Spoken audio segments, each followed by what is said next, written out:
आप तमाम लोग जानते हैं कि किस तरह से पिछले दिनों नीतीश कुमार और तेजस्वी यादव के नेतृत्व में बिहार में एक जातीय जनगणना का नतीजा आप तमाम लोगों ने देखा। आपको इस बारे में मालूम चल सका कि किसके हालात कैसे हैं, कौन कितना है और कितना पानी में है। ये तमाम चीज़ें आप तमाम लोगों ने जानी। उसके बाद आप तमाम लोग जानते हैं कि जातीय जनगणना को लेकर के ये भी चर्चाएं शुरू हो गई कि ये जनगणना असल में सिर्फ बिहार में ही नहीं बल्कि पूरे देश में होना चाहिए। विपक्षी दल खास करके INDI महागठबंधन ने इस बारे में ठानी कि हम अगर सरकार में आते हैं तो पूरे मुल्क में जातीय जनगणना करवाएंगे। आपको बताते चले कि जब बिहार में जातीय जनगणना हुआ उसके बाद एक बड़ा फैसला बिहार के कैबिनेट ने लिया। बिहार के सदन में एक प्रस्ताव पेश किया गया और एक मंजूरी दी गई और वो मंजूरी थी कि आरक्षण का लेवल बढ़ा दिया जाए। जो 55% आरक्षण था उसे 65% किया गया और ओवरऑल EWS सहित 75% आरक्षण की सीमा जो है वो बढ़ाई गई। 75% जब आरक्षण हुआ तो बिहार राज्य के लोगों के अंदर खुशियों की एक लहर थी।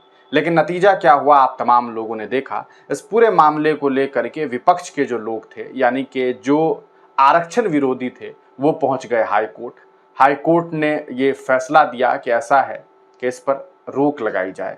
फिर ये मामला पहुंचा सुप्रीम कोर्ट और सुप्रीम कोर्ट ने भी इस मामले में बिहार सरकार को एक झटका देने का कार्य किया। लेकिन सवाल ये है कि आखिरकार अगर बिहार सरकार की मंशा अच्छी है तो फिर बिहार में जो आरक्षण की सीमा बढ़ाई गई वो क्यों नहीं लागू हो सका। अब आप कहेंगे ऐसी बातें क्यों कर रहा हूं। आगे हम आपको RJD यानी कि राष्ट्रीय जनता दल पार्टी से राज्यसभा के सांसद संजय यादव का हम आपको एक वीडियो दिखाएंगे कि उन्होंने इस पूरे मामले को लेकर के क्या कुछ बातें रखी हैं। लेकिन हम आपसे एक सवाल पूछना चाहेंगे कि बिहार में किसकी सरकार है। आप कहेंगे NDA की सरकार है। केंद्र में किसकी सरकार है। आप कहेंगे NDA की सरकार है। जब दोनों ही जगह NDA की सरकार है तो फिर कोर्ट का, न्यायालय के फैसले का इंतजार आखिरकार ये लोग क्यों कर रहे हैं। अगर वाकई ये लोग आरक्षण विरोधी नहीं हैं और ये चाहते हैं कि बिहार वासियों को आरक्षण जो है वो 75% मिल पाए, जो कि ये लोग कहते तो हैं लेकिन इनके कथनी में और करनी में फर्क दिखाई देता है।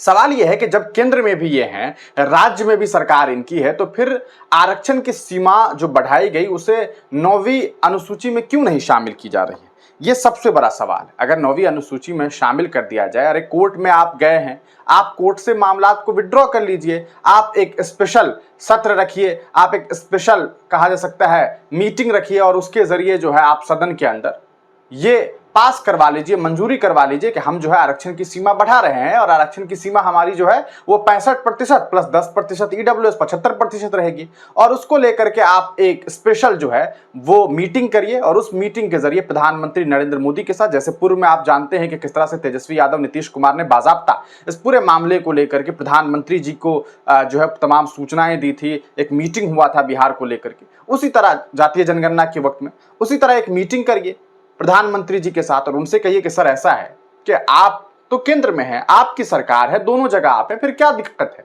आप इसे 9वीं अनुसूची में डाल दीजिए, कोई कोर्ट का मामला ही नहीं रह जाएगा। लेकिन ये लोग ऐसा नहीं कर रहे। आप सुनिए कि क्या कुछ कहा है राज्यसभा के सांसद संजय यादव। जब हमने यहाँ जाति आधारित जो गणना करवाई उसकी फाइंडिंग्स के आधार पर पता चला कि 90% जनसंख्या इनकी है, 10% इनकी है, उसके आधार और अनुपात में आरक्षण को बढ़ाया। आरक्षण को बढ़ाने के बाद जब तेजस्वी जी कैबिनेट के हिस्सा थे, डिप्टी CM थे, उन्होंने केंद्र सरकार को, मुख्यमंत्री जी ने प्रस्ताव भेजा कि इनको 9वीं अनुसूची में डाल दो। तो केंद्र में किनकी सरकार है? BJP की सरकार है। वो तो वैचारिक तौर पे इसके विरोधी हैं, दिखाने के लिए, जुबानी खर्च के लिए बोल देते हैं। अगर वो आरक्षण के समर्थक हैं तो उसको 9वीं अनुसूची में डाल देते हैं, क्या हर्ज आता। तमिल ऐसा नहीं कि बिहार प्रथम राज्य है जिसका डालना था, तमिलनाडु का पहले से डला हुआ है, तो वो क्यों नहीं डाला उन्होंने। फिर कोर्ट में चले गए, कोर्ट उनके अटॉर्नी जनरल भी चले गए। हाँ चले गए, राष्ट्रीय जनता दल भी गई है। चूंकि मामला सब जुडिस हो गया तो राष्ट्रीय जनता दल भी कोर्ट में गई है और कोर्ट से नहीं होगा। हम कहते हैं कोर्ट के चक्कर में आप क्यों उठा रहे हैं। आपके बलबूते पे, जदयू के बलबूते और जो आरक्षण की बात कर रहे हैं LJP-R और हम पार्टी, उनके बलबूते पे सरकार चल रही है। आप उनको कहिए कि हम कोर्ट से केस को विड्रॉ करते हैं, एक विधानसभा का विशेष सत्र बुलाते हैं उसमें से दोबारा इसको सर्वसम्मति से पास करते हैं और अब प्रधानमंत्री से आप बात कीजिए। सर्वदलीय बैठक जब तेजस्वी जी के पहल पे ही जातिगत जनगणना के लिए दिल्ली गया था अगस्त 2021 में सर्वदलीय, हाँ, तो बोले कि सर्वदलीय जो एक कमेटी है वहाँ चलेगी प्रधानमंत्री जी से, उनको टू द पॉइंट बात कहते हैं, आर पार करते हैं कि देखिए हम यहाँ से बिहार विधानसभा से पास कर रहे हैं, इसको आपको 9वीं अनुसूची में डालना है, आप डालिए। नहीं डालेंगे तो पता चल जाएगा कि कौन आरक्षण के समर्थक है और कौन नहीं है। अगर जेडीयू, एलजेपीआर, हम और बीजेपी इसके समर्थक है। अच्छा ये बताइए, 65% आरक्षण यहाँ से बढ़ाया जब तेजस्वी जी थे, अब 9वीं अनुसूची में जो डालना है उनकी यहाँ बिहार में भी सरकार है, वहाँ भी सरकार है, अड़चन कौन पैदा कर रहा है? भाजपा कर रही है। तो फिर वो कैसे कह सकते हैं हम उसके समर्थक हैं? अपने मुखपत्र में भी कहा है। हम वही कह रहे हैं ना, वो शुरू से उसके विरोध में रहे हैं। जब मंडल कमीशन लागू हुआ तो उसके खिलाफ कमंडल लेके कौन निकला था? कमंडल में जो लड़का जला अडवाणी जी मिलने भी गए थे। हाँ, गोस्वामी। और उस कमंडल के रथ के सारथी कौन थे जो आज प्रधानमंत्री हैं? तो क्या आप पिछड़ों को, अति पिछड़ों को, दलितों को इतना बेवकूफ़ समझते हैं कि वो नहीं जानते? अच्छा इतने ही आप आरक्षण के प्रबंधक, हम कल सुन रहे थे आदरणीय प्रधानमंत्री जी का हरियाणा में भाषण कि मेरे रहते आरक्षण का। मध्य प्रदेश में आपकी सरकार है, ओबीसी को कितना आरक्षण है? वहाँ 14% मिलता है, उनको तो 27 भी नहीं मिलता। और अन्य राज्यों में आपकी सरकार है, कितना मिलता है आरक्षण?